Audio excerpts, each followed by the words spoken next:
I think it's there's going to be a lot to be talked about because already people are excited and gearing up for the anticipation of some big companies potentially IPOing, if not this year, shortly thereafter in 27. I think with SpaceX and OpenAI, Anthropic, and maybe Liquid Death. You got some big companies that are thinking about that IPO. Mike, what do you think? Yeah, I mean, there's a lot. Most of these are hundreds of billions of dollars. So they're going to raise, north of, a few billion. And we'll probably see some record-setting ones here next year. So those are like almost a certainty. I mean, I certainly hear it in the market that these are going to be out there. There has to be some liquidity for their previous investors who've put hundreds of millions to billions of dollars in for previous series rounds.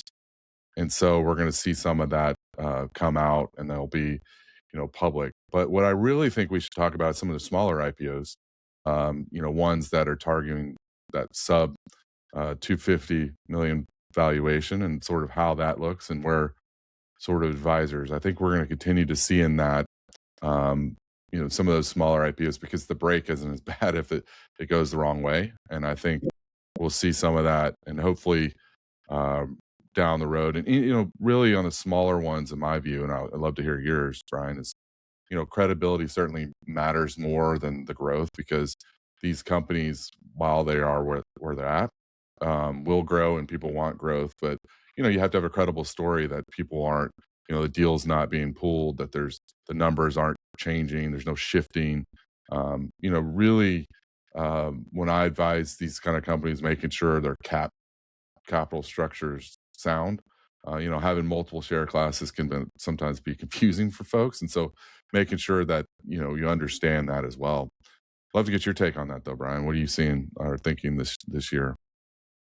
I have to agree with you that we know the big ones are coming, right? And I think what's going to happen there, though, is that's going to create a lot of excitement and a lot more interest in these smaller IPOs, because people see this is the route. And I think what a lot of people don't realize is before VCs became what they are today, VCs, which are basically institutions, right, for their financial institutions, just that they're on the west side of the United States instead of on the eastern seaboard, right? Hmm. But before then, and this is not too long ago. I mean, I remember like it was yesterday in the the 80s, the 90s, and for me, really getting involved in the 90s and then into the early 2000s. If a company had a great idea and they had proof of concept, and some had revenue and some didn't, but they actually used an IPO to fund the company. They didn't go through your Series A's, B's, C's, and and all the letters of the alphabet to get that initial capital. There's a lot that went to market, and I know that because I was a part of a number of them.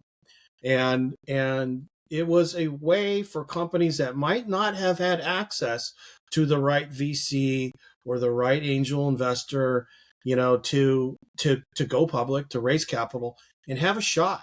And I think we're going to see a lot of businesses like that meet the minimum thresholds. And then for the big gap that exists right now is your lower mid markets, your companies that might be have an enterprise value of 20 million, 50 million, 100 million dollars, that is too small for the attention of a major investment bank or a major PE firm. How do they exit? How do Hmm. they how do they get out? What do they do? Some of those businesses we're literally going to see just fold up and close down, and which is unfortunate because still today, even with corporate taking everything over, small business, the lower mid markets, that is the heartbeat of America. It is the heartbeat of our economy, what powers it. And we need it. And I think that the smaller IPO will help us preserve that, the integrity of our country and the base of our economy.